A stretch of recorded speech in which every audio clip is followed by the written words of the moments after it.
बिस्मिल्लाहिर्रहमानिर्रहीम अल्हम्दुलिल्लाह वस्सलातु वस्सलामु अला अशरफिल अंबिया वल मुरसलीन व अला आलिहि व सहबिहि अजमईन। प्यारे भाइयों बहनों, आप सबको पॉपुलर फ्रंट ऑफ इंडिया की जानिब से सलाम, अस्सलामु अलैकुम रहमतुल्लाह। आजकल so called main stream media ने फिर से पॉपुलर फ्रंट ऑफ इंडिया को बदनाम करना शुरू कर दिया है।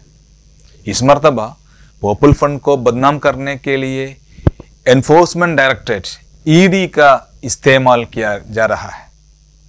आपको मालूम होंगे कि ईडी ने पॉपुलर फ्रंट के ऑफिस, लीडरान और चंद मेंबरान का घरों में रेड की है। हकीकत में ये सब इंक्वायरी वगैरह 2018 से 2018 से चल रही है, बल्कि पिछले 2 साल से वो इंक्वायरी रेड वगैरह चल रहे हैं। इसके बावजूद भी ये अभी तक ये लोगों का अपने नापाक इरादों में नाकाम रही है और अभी तक पॉपुलर फ्रंट के खिलाफ कोई सबूत नहीं मिला है। इसके बावजूद भी वो अभी भी इधर उधर घूम रही है। इसका मतलब क्या? ये ईडी के पीछे जो मास्टर्स है, वो लोगों का इरादा पॉपुलर फ्रंट को हर हाल में नाहक किसी जाल में फंसाना है। ये तमाम इंक्वायरीज और रेड्स पॉपुलर फ्रंट के तरफ से हमारे मुल्क को खिलाफ कोई काम अंजाम करने के वजह से नहीं है, बल्कि ये एक सियासी इंतकाम है जो कि मौजूदा हुकूमत और उसका मास्टरमाइंड आरएसएस का तैयार किया हुआ मंसूबा है। भाइयों, ये बात हम सही तौर पे समझना है। क्यों आरएसएस पॉपुलर फ्रंट को टारगेट करते हैं? नंबर 1, आरएसएस को बनाने का ही बुनियादी मकसद क्या था? इधर हमारा मुल्क से जमहूरियत और सेकुलरिज्म को खत्म करके एक हिंदू राष्ट्र बनाना। इसीलिए मुसलमानों को सीएए और एनआरसी के जरिए से 2 नंबर शहरी बनाना, नहीं तो एक सेकंड सिटीजन बनाना चाहते हैं वो। उनको ये अच्छी तरह मालूम हो चुका है कि सीएए और एनआरसी को नाफिज करने में सबसे बड़ी रुकावट पॉपुलर फ्रंट है। इसीलिए वो पॉपुलर फ्रंट को बदनाम करने के लिए और जाल में फंसाने के लिए कोशिश कर रहे हैं। और नंबर 2, इसके अलावा यह भी हम समझना है, पॉपुलर फ्रंट सिर्फ सीएए और एनआरसी की मुखालिफत नहीं कर रहे, बल्कि आरएसएस के नापाक इरादों को लोगों के सामने वाफिस और जाहिर करना चाहते हैं कि आरएसएस कैसे मुल्क के खिलाफ है, एंटी नेशनल है, ये किस तरह से इंसानियत के खिलाफ है, ये लोग किस तरह से मुसलमानों के खिलाफ है, ये किस तरह से आवाम के खिलाफ है या एंटी पीपल है, ये किस तरह से किसान और गरीबों के खिलाफ है और कॉरपोरेट्स की हिमायत कर रही है। ये लोग आरएसएस लोग कैसे हमारा इत्तेहाद और कम्युनल हार्मनी के खिलाफ है और किस तरह नफरत और दुश्मनी फैलाता है। इसी तरह आरएस के बारे में जितना हकीकत है वो लोगों के सामने हम ओपनली बोलते हैं और लोगों को उससे बेदारी कर रही है कि कैसे मुल्क को ये फिरका वराना, ये फसादत को से बचाना चाहिए और कैसे आरएस को देश से दूर रखा जाए। इसीलिए वो हमारे पीछे लगे हुए हैं। पॉपुलर फ्रंट को लोगों से बहुत बड़ा सपोर्ट मिलता है। ये स्ट्रॉन्ग सपोर्ट के वजह से आरएसएस पॉपुलर फ्रंट पर डायरेक्ट हमला करने से डरते हैं। इसीलिए वो बहुत खुफिया रास्तों से पॉपुलर फ्रंट पर हमला करते हैं कि ईडी, एनआईए जैसे सरकारी एजेंसियों को इस्तेमाल करके पॉपुलर फ्रंट के खिलाफ आरएसएस अपना एजेंडा नाफिज करने में लगे हुए हैं। क्योंकि मुल्क के प्राइम इंक्वायरी एजेंसीज उनके बड़े बड़े ऑफिसरान ऑलरेडी अपने एंगोरी के वजह से पॉपुलर फ्रंट एक जेन्युइन ऑर्गेनाइजेशन है समझ गया है। फिर भी ये आरएसएस एजेंडा के वजह से ये सरकार से दबाव में ये ऑफिसरान दोबारा हमारा पीछे आने के लिए मजबूर है। असल में पॉपुलर फ्रंट के खिलाफ इसी तरह एक प्रोपेगेंडा और एक्शन करने के लिए क्या मकसद है आरएसएस का? वो लोग क्या चाहते हैं?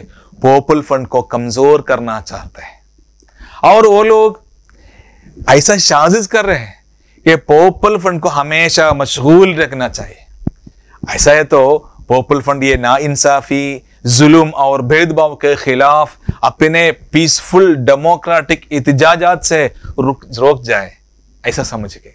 और आरएसएस लोग आवाम को पॉपुलर फ्रंट से अलग कर देना चाहते हैं। लेकिन ये आरएसएस वाले क्या समझते हैं? उनको मालूम नहीं पॉपुलर फ्रंट क्या है। ये अलग जीन है। पॉपुलर फ्रंट का मिशन यह है कि तमाम हिंदुस्तानियों को उनका हक दिया जाएगा, ऐसा एक नया हिंदुस्तान को तामीर करना हमारा मकसद है।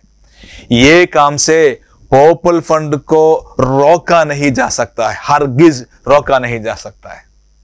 वो हमारे खिलाफ झूठी एफआईआर दर्ज कर सकते हैं, हमारे काम में रुकावट डाले सकते हैं, लेकिन क्या वो करोड़ों लोगों के दिलों के बदल कर सकता है क्या? जिनको पॉपुलर फ्रंट अपनी जान से भी ज्यादा अजीज है, प्यार है, ऐसा लोगों को दिल में ये लोग क्या करने वाले हैं?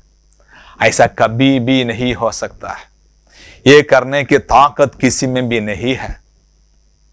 और एक मुस्लिम होने के हैसियत में मुझे मालूम है कि आलमी तौर पर फिस्ताई ताकतों ने मुसलमानों के खिलाफ और इस्लाम के खिलाफ क्यों स्टार कर रहे हैं? ये इसलिए कि इस्लाम सबको बराबर का इंसाफ देना चाहता है। इस्लाम भेदभाव को खत्म करना चाहता है, सबको आजादी और तहफ़्फ़ुज़ मिलना चाहता है। ये लोग ये पूरा भलाइयों के खिलाफ है।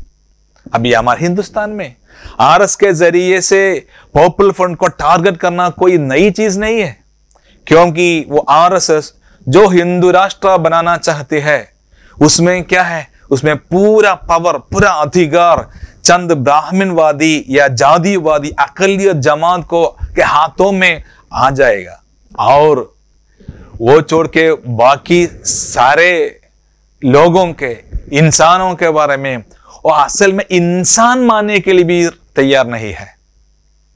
बेशक उनके लिए इस्लाम एक दुश्मन है, जरूर पॉपुलर फ्रंट ऑफ इंडिया भी उनके लिए एक दुश्मन है।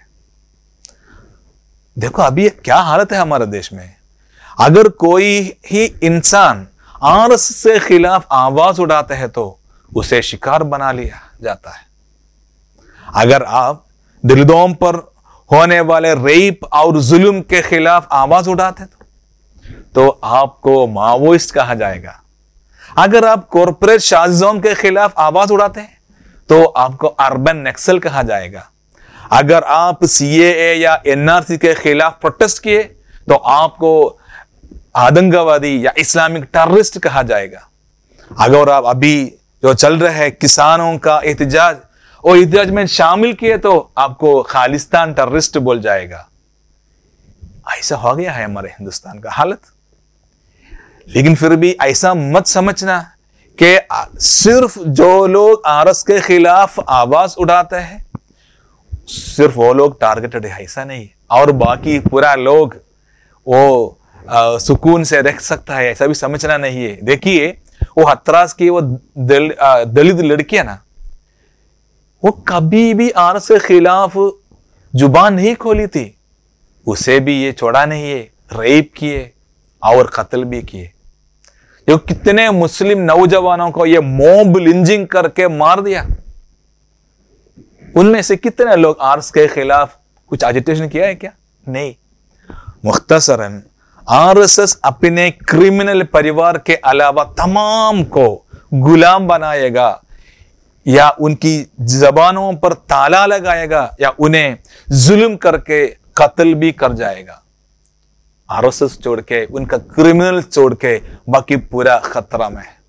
भाइयों, आज सबसे पहले वो पॉपुलर फ्रंट को टारगेट बनाया गया, कल आपका दरवाजा गड़गड़ाया जाएगा। ये ब्राह्मणवाद, जातिवाद के अलावा तमाम हिंदुस्तानियों के दरवाजे गड़गड़ाए जाएंगे। उससे पहले वो आके हमें बर्बाद करने से पहले हम ये नींद छोड़ के उड़ना है। हम बेदार होना चाहिए, हालात की नजाकत को सीरियस लेना चाहिए। हमें मुत्तहिद होकर ऑर्गेनाइज करना है, ये फाशिज्म को हराना है, हिंदुस्तानी रिपब्लिक को फिर से तामीर करना है और इधर प्यार और मोहब्बत और कम्युनल हार्मनी का एक गुलिस्तान बनाना है। इंशाअल्लाह पॉपुलर फ्रंट इस तारीखी मिशन के सफ अव्वल में खड़े रहेंगे। पॉपुलर फ्रंट की तरक्की, ताकत और अजमत कोई भी शिकारी अपनी शिकार नहीं बना सकता है। क्या आप भी हमारे साथ है ना? हिंदुस्तान के असल नजरिए को फिर से तामीर करने के लिए इस मुकद्दम जंग में हमारे साथ आप भी आना है। जिन लोगों ने आपको डराते हैं उनके सामने हिम्मत से ये ऐलान करे, भाइयों, कुल लन युसीबना इल्ला मा कतबल्लाहु लना हुवा मौलाना व अलल्लाहि फल्यतवक्कलिल मुमिनून। कुल, आप कह दीजिए, ये डराने वाले को कुछ नहीं कर सकता है। लन युसीबना इल्ला मा कतबल्लाहु लना, वही चीज पहुंच सकती है कि जो अल्लाह ने हमारे हक में लिख के रखा है, इससे अलावा कुछ नहीं हो जाएगा। हुवा मौलाना, वही हमारा मौला, व अलल्लाहि फल्यतवक्कलिल मुमिनून, मोमिनों को अल्लाह तआला पर भरोसा करना चाहते हैं। अल्लाह सुब्हानहू व तआला कुरान शरीफ में फिर फरमाता है, कुल हल तरब्बसूना इल्ला इहदल हुस्नयैन व नहनु नतरब्बसु बिकुम अन युसीबकुम अल्लाहु बिअज़ाबिन मिन इंदिही औ बिअयदीना फतरब्बसू इन्ना मअकुम मुतरब्बिसून। कुल, कह दीजिए, अल्लाह सुब्हानहू व तआला मुमिनों को कुरान के जरिए दुश्मनों को एक पैगाम देना के लिए बोलते हैं। कुल, उनके सामने बोलो, हल तरब्बसूना इल्ला इहदल हुस्नयैन, हल तरब्बसून, तुम हमारे बारे में इंतजार कर रहे क्या? क्या आने वाले, क्या इंतजार कर रहे आप हमारे लिए? इल्ला इहदल हुस्नयैन, दो भलाइयों में एक आने वाले हैं, और क्या?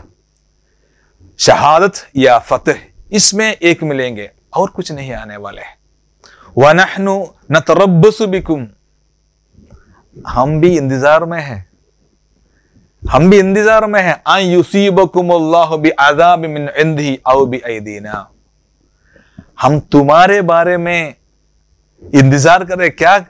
अल्लाह अपने पास से नहीं तो हमारे हाथों से आपको सजा दे जाएगा, वो इंतजार में है।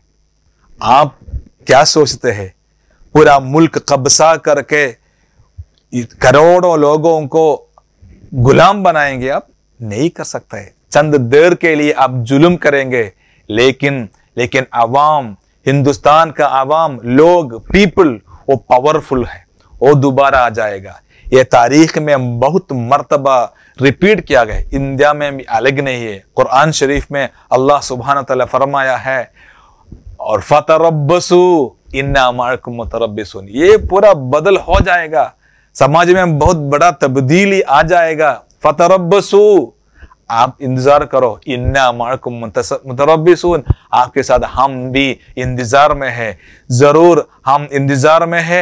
ये हालत बदलेगा और इधर मजलूमों को एक दिन कामयाबी मिल जाएगा, ये मुजरिम लोग हार जाएगा, इसमें कोई शक नहीं।